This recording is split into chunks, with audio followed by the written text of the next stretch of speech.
Hello everyone, welcome to study I Q. आप सभी को मेरा नमस्कार। मैं डॉक्टर महिपाल सिंह राठौड़ इस वीडियो में आपसे कारगिल वॉर के बारे में डिस्कस करूंगा।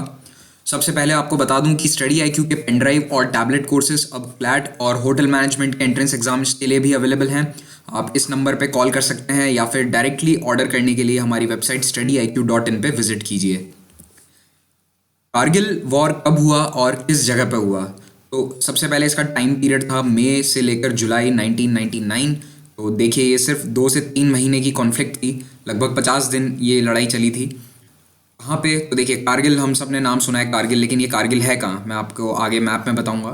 तो ये लड़ाई हुई थी लाइन ऑफ कंट्रोल, जो कि कारगिल और उसके आसपास का इलाका है। और ये इलाका जम्मू एंड कश्मीर के नॉर्दर्न पार्ट में, उत्तरी हिस्से में स्थित है। इस ऑपरेशन को भारतीय फौज ने नाम दिया था ऑपरेशन विजय, और एयरफोर्स ने अपने ऑपरेशन को नाम दिया था ऑपरेशन सफ़ेद सागर। विजय तो शायद आप लोगों को पता होगा, बट ये नाम भी याद रखिए, कभी क्वेश्चंस में पूछा जा सकता है। ऑपरेशन सफ़ेद सागर।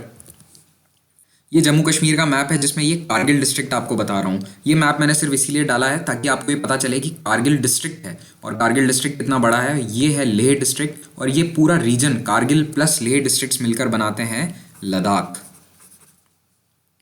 तो देखिए, ये दोनों मिलकर बनाते हैं लद्दाख। और ये यहाँ पे है सियाचिन ग्लेशियर, और ये एलओसी है।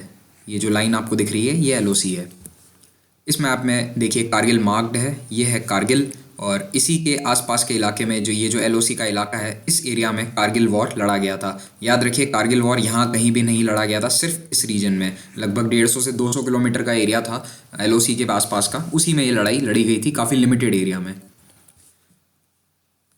ये जो जम्मू कश्मीर का नॉर्दर्न इलाका है, ये 1947 और 48 की जो लड़ाई हुई थी, फर्स्ट कश्मीर वॉर, उस वक्त ये डिवाइड हो गया था। और लाइन ऑफ कंट्रोल तभी से दोनों देशों के बीच की एक डी फैक्टो बाउंड्री बन चुकी है।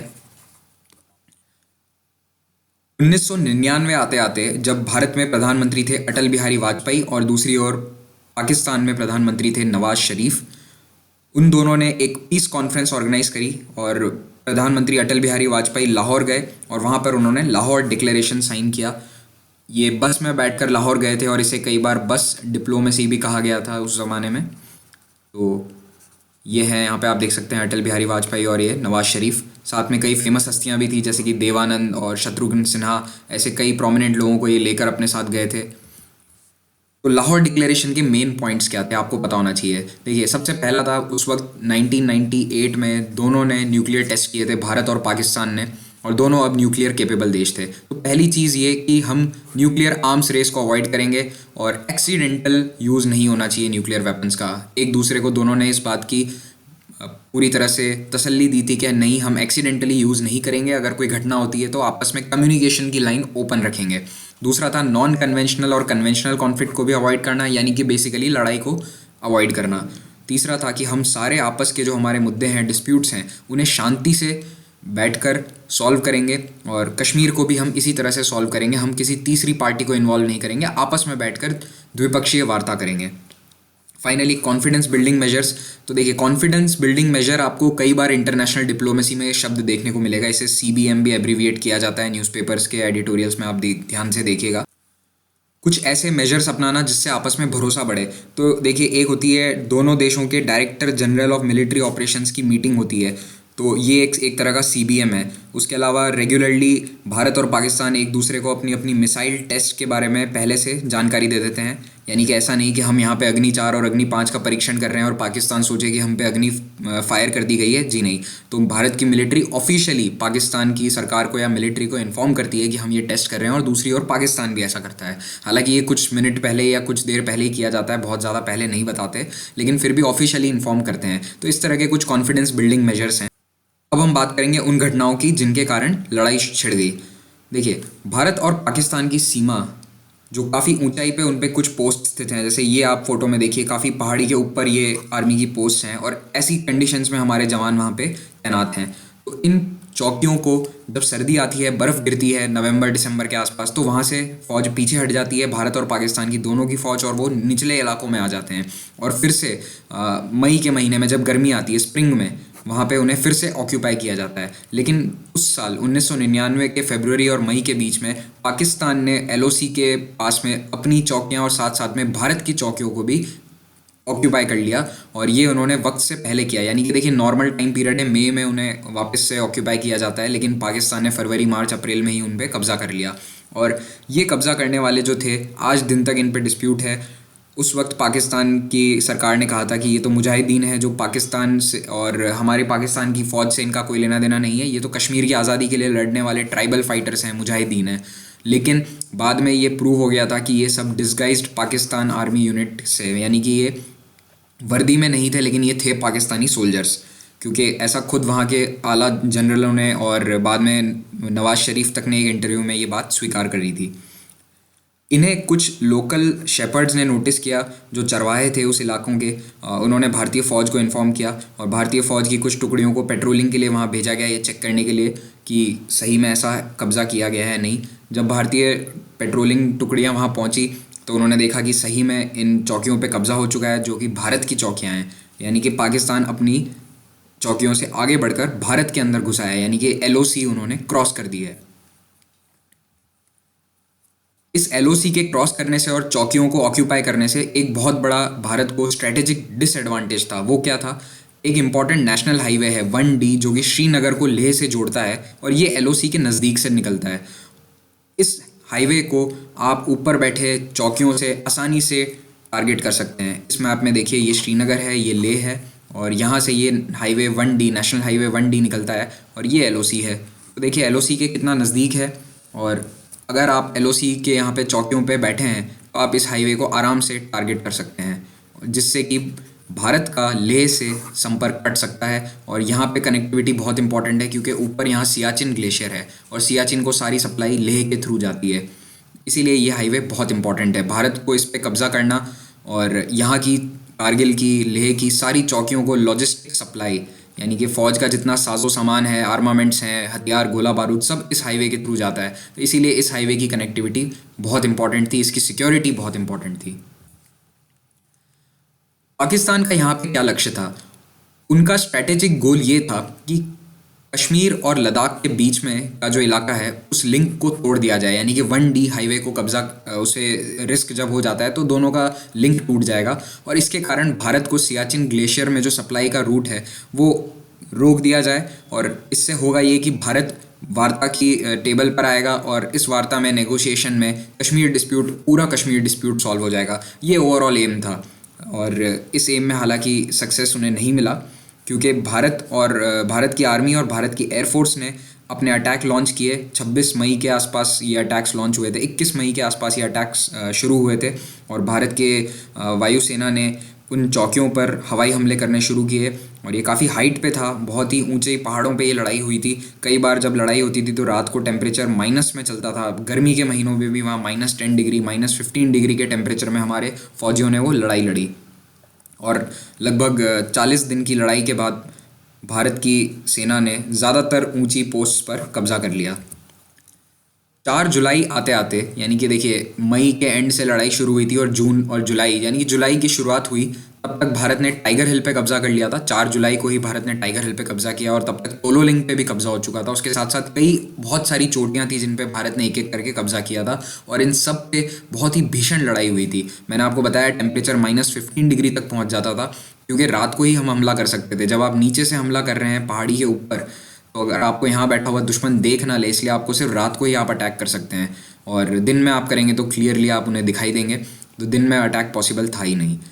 जब ये चल रहा था तो दूसरी ओर नवाज शरीफ US गए प्रेसिडेंट बिल क्लिंटन के पास और उन्होंने बिल क्लिंटन से मदद मांगी। बिल क्लिंटन ने साफ मना कर दिया कि हम आपकी कोई मदद नहीं करेंगे, सबसे पहले आप अपनी ट्रूप्स वहाँ से हटाइए। तो देखिए, पहले तो पाकिस्तान ने 1 महीने तक मानने से ही मना कर दिया था कि ये हमारी फ़ौज है जो वहाँ पे कारगिल में हमला कर रही है, ये तो मुजाहिदीन है, ये तो फ्रीडम फाइटर्स हैं, इस तरह से कहा गया। लेकिन US के प्रेशर के कारण 4 जुलाई को नवाज शरीफ ने ऑर्डर दिया कि अपनी ट्रूप्स को पुल आउट करना है और अगले 10 से 15 दिन में पाकिस्तान के जितने भी वहाँ पे सोल्जर्स थे, जितने भी लड़ाई करने वाले फाइटर्स थे, ट्राइबल फाइटर्स थे, सब पीछे हट गए। और ये पीछे हटे, लेकिन उनको ऑलरेडी वहाँ से ऊंची चोटियों से तो भारत की सेना ने खदेड़ ही दिया था, लेकिन अब वो LOC क्रॉस करके अपने एरिया में चले गए, क्योंकि ये जो पहले कब्जे कर रखी थी, ये जो ऊंची ऊंची पोस्ट थी, ये सब भारत के अंदर थी। मतलब इस तरफ भारत है, इधर पाकिस्तान है, तो ये LOC के इस तरफ थी, हमारी साइड पे थी। 26 जुलाई को कारगिल दिवस मनाया जाता है क्योंकि फाइनल फाइटिंग उसी दिन ख़त्म हुई थी। जो फाइनली सारी चोटियां कब्जे कर ली भारत ने और अपना इलाका पूरा साफ कर दिया पाकिस्तान की आर्मी से, वो था 26 जुलाई। आज भी उसे कारगिल दिवस के रूप में मनाया जाता है। ये फोटोग्राफ टाइगर हिल की विक्ट्री का है, जो उस एरिया की सबसे ऊंची पहाड़ियों में से एक है। टाइगर हिल पे कब्जा करना इतना इम्पोर्टेंट था क्योंकि अगर टाइगर हिल पे अगर कोई काबिज है तो उसे वहाँ से डायरेक्टली कारगिल में जो हमारे आर्मी के इंस्टॉलेशंस हैं वो लाइन ऑफ साइट में आते थे वहाँ से। यानी कि उन पे अगर बंदूक से आप आर्टिलरी थोड़ी बड़ी गन्स अगर आप पोजीशन कर दें तो वहाँ से डायरेक्टली आप कारगिल टाउन पे, जहाँ पे आर्मी का काफ़ी बड़ा प्रेजेंस है, वहाँ पे सीधी फायरिंग कर सकते थे। कारगिल की लड़ाई में वीरता दिखाने के लिए हमारे 4 जांबाज सिपाहियों को परमवीर चक्र से नवाजा गया, जिनमें हैं मनोज कुमार पांडे, विक्रम बत्रा, योगेंद्र सिंह यादव और संजय कुमार। ऐसा कहते हैं कि विक्रम बत्रा ने एक बहुत फेमस लाइन बोली थी, ये दिल मांगे मोर, जो कि बाद में पेप्सी ने अपना स्लोगन बना लिया।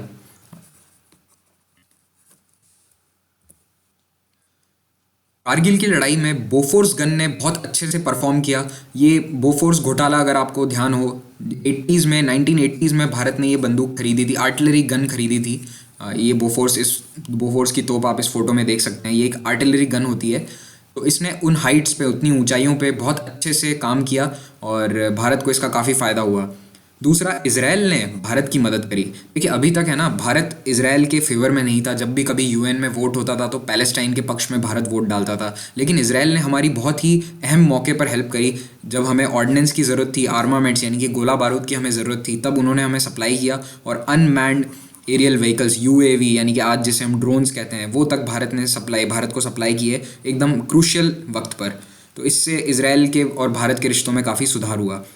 यूएसए ने उस वक्त, कहते हैं, हालांकि ये ऑफिशियल नहीं है, लेकिन कहते हैं कि यूएसए ने जीपीएस कोऑर्डिनेट्स देने से मना कर दिया भारत को। यानी कि देखिए ग्लोबल पोजीशनिंग सिस्टम, जिससे आप एग्जैक्टली देख सकते हैं सैटेलाइट से कि कौन कहाँ पे है, कौन सी चौकी पाकिस्तान की किस पहाड़ पे किस जगह है। तो इसमें भारत ने मदद मांगी थी यूएस से और यूएस ने ये देने से मना कर दिया। इसी के कारण भारत ने बाद में अपना खुद का regional navigation satellite system develop किया, लॉन्च किया, और अब 2016 में जाके ये पूरी तरह से एक्टिव हो चुका है। IRNSS, इसके बारे में आपको जानकारी होनी चाहिए। इसमें कितने सैटेलाइट हैं और इसकी क्या खासियतें हैं, इसके बारे में आप देख लीजिए। IRNSS, इसको नाविक, इसका जो सिस्टम है उसे नाविक भी कहा गया है। तो जब लड़ाई ख़त्म होती है तो उसके बाद 2 महत्वपूर्ण घटनाएं होती हैं दोनों देशों में। तो भारत के अंदर अटल बिहारी वाजपेयी की जो सरकार थी, एनडीए सरकार, उसने चुनाव फिर से जीत लिए। 13वीं लोकसभा के चुनाव हुए सितंबर अक्टूबर में, और 303 सीटों के साथ पूर्ण बहुमत मिला एनडीए को, और फिर से इनकी सरकार बनी, जो कि लगभग पूरे 5 साल, अगले 5 साल चल गई। दूसरी ओर पाकिस्तान में डेमोक्रेसी खत्म हो गई। 12 अक्टूबर को जनरल परवेज़ मुशर्रफ, जो कि उस वक्त पाकिस्तान आर्मी के चीफ थे कारगिल वॉर के वक्त, उन्होंने एक कूडेटा किया पीएम शरीफ के खिलाफ। कूडेटा यानी कि तख्ता पलट, और उन्होंने नवाज शरीफ को अपने पद से हटा दिया और खुद प्रेसिडेंट बन गए पाकिस्तान के अगले कई सालों के लिए। पाकिस्तान में इस लड़ाई को लेकर काफ़ी बैकलैश हुआ। पाकिस्तान में इसे कहा गया ये एक ब्लंडर था, ये बहुत बड़ी भूल थी, काफ़ी बड़ी गलती थी। सब एक दूसरे पे आरोप मढ़ते रहे। जनरल कहते थे, फौज कहती थी कि सरकार की गलती है, सरकार को यूएसए के पास जाके नहीं जाना चाहिए था, हमें वहाँ से फिर से पीछे नहीं हटना चाहिए था। दूसरी ओर नवाज शरीफ का कहना था कि ये सारा का सारा किया धरा इसका था, जनरल परवेज़ मुशर्रफ का। उन्होंने ही इस कारगिल वॉर को पूरा प्लान किया था। उन्हीं की ये स्कीम थी कि पहाड़ों पे ऊपर बैठ जाएं और इसी से हमें सियाचिन फिर से मिल जाएगा, और इसमें ये बुरी तरह फेल हुए। इनफैक्ट नवाज शरीफ ने तो ये तक कहा है कि मुझे तो इसकी जानकारी थी ही नहीं बिल्कुल। मुझे तो जब भारत सरकार की तरफ से हमें जानकारी मिली कि ऐसा अटैक हुआ है, तब हमें पता चला कि पाकिस्तान की आर्मी या फिर किसी ने ऐसा अटैक किया है कारगिल में। तो ये ब्लेम गेम पाकिस्तान में पिछले कई सालों से जारी है। इनफैक्ट पाकिस्तान ने अपने फ़ौज के जो ऑफिसर्स थे, जो जवान थे जिनकी डेथ हुई थी कारगिल में, उनकी बॉडीज़ लेने से तक मना कर दिया था शुरू में। बाद में उन्होंने बॉडीज़ ले ली, लेकिन फिर भी उन्हें पूरे मिलिट्री ऑनर्स के साथ नहीं लिया गया। और फाइनली कई सालों बाद 2010 में जाकर पाकिस्तान की मिलिट्री ने अपनी वेबसाइट पर डाला था कि ये 400 450 कुछ सैनिक हैं जो कारगिल युद्ध में शहीद हुए। तब तक तो पाकिस्तान आर्मी ने माना ही नहीं कि हमारे कोई सैनिक शहीद हुए हैं। वो सब के सब मुजाहिदीन और फ्रीडम फाइटर थे। और परवेज़ मुशर्रफ ने नवाज़ शरीफ ने एक इंटरव्यू में ये कहा था कि हमने वहाँ पे लगभग 4,000 सैनिक हमारे शहीद हुए थे पाकिस्तान के। तो ये काफ़ी बड़ा फिगर है। तो ये ब्लेम गेम पाकिस्तान में इन दोनों के बीच में आज भी जारी है और इसने पाकिस्तान की पॉलिटिक्स को काफ़ी इफ़ेक्ट किया है अगले कई सालों तक। अब मैं कुछ सिग्निफिकेंस की बात करूंगा कि कश्मीर कॉन्फ्लिक्ट इतनी सिग्निफिकेंट क्यों है पूरी दुनिया के लिए, ना सिर्फ भारत और पाकिस्तान के लिए।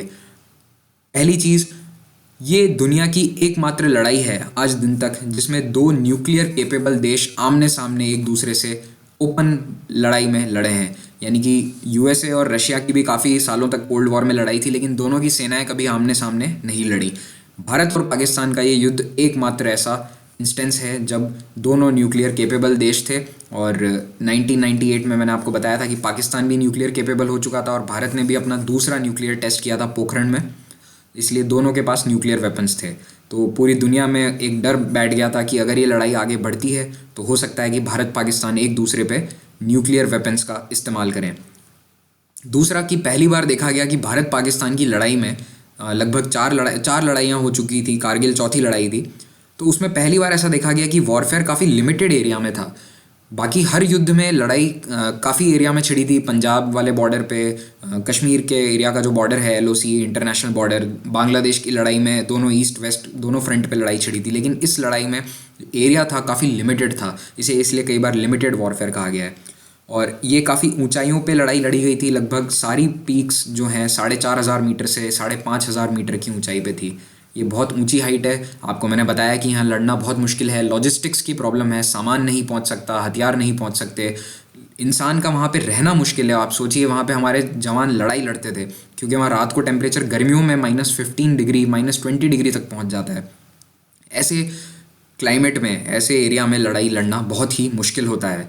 और इनफैक्ट हवा इतनी पतली होती है इतनी ऊंचाई पे कि एरोप्लेन्स के लिए भी पूरी अपनी एफिशिएंसी पे उड़ना काफ़ी मुश्किल रहता है। यूएस और दूसरे पश्चिमी देशों ने इस लड़ाई में ये माना कि पाकिस्तान ने हमला किया है, पाकिस्तान एग्रेसर है, भारत की यहाँ पे कोई गलती नहीं है, और सब ने पाकिस्तान की निंदा करी। यूएस ने, नेटो ने, यूरोपियन यूनियन ने, G8 देशों ने भी ऑफिशियली पाकिस्तान की निंदा करी। ऐसा पहली बार हुआ था भारत पाकिस्तान की लड़ाइयों में कि यूएस और सारे पश्चिमी देश भारत के फेवर में थे। किसी ने भारत की निंदा नहीं करी, किसी ने ये नहीं कहा कि आपकी गलती है। अभी तक ऐसा नहीं हुआ था। और इसके बाद से लगातार भारत और अमेरिका के रिश्तों में सुधार आया है और अभी भी ये सुधार जारी है। भारत के मीडिया जगत में ये क्रांतिकारी लड़ाई थी क्योंकि पहली बार किसी लड़ाई को लाइव भारत के टीवी पे दिखाया गया था। इस वक्त 1999 तक कई प्राइवेट चैनल्स भी भारत में आ चुके थे और लाइव टेलीकास्ट होते थे। बरखा दत्त जैसे जर्नलिस्ट जो हैं उसी वक्त फेमस हुए थे क्योंकि उन्होंने वहाँ जाकर लाइव वहाँ से प्रसार किया था कि ये देखिए लड़ाई चल रही है, पीछे गोला बारूद की आवाज़ आ रही है, शेलिंग चल रही है, और उसके बीच में टेलीकास्ट कंटिन्यूस चालू था। तो इसके कारण मीडिया को फोर्स मल्टीप्लायर भी कहा गया क्योंकि भारत की मीडिया ने एक पॉजिटिव इमेज दी भारतीय आर्मी की कि भारतीय आर्मी इतनी मुश्किल जगह में भी लड़ाई लड़ रही है और उसके कारण भारतीय जवानों का मनोबल काफ़ी अच्छा बना रहा। लेकिन दूसरी ओर इसकी निंदा भी हुई क्योंकि कहते हैं कि कई बार न्यूज़ जर्नलिस्ट ने जाके एकदम क्रिटिकल लोकेशंस पे लाइव टेलीकास्ट कर दिए जिससे हमारी पोजीशन के बारे में सामने वाली आर्मी को भी पता चल सकता था। तो ये एक विवादित टॉपिक है। ये प्रॉब्लम बाद में भी भारत में कई बार आई, खास करके जब आतंकवादी घटनाएं होती हैं जैसे कि 2008 के मुंबई अटैक्स, उस वक्त भी ये प्रॉब्लम आई थी कि क्या मीडिया को ऐसी घटनाएं लाइव दिखानी चाहिए या नहीं। आई होप आपको ये लेक्चर इंटरेस्टिंग लगा होगा और आपको कारगिल वॉर के बारे में सारे डाउट्स क्लियर हो गए होंगे। आप अपना फीडबैक कमेंट्स में दीजिए। Thank you very much for watching this video.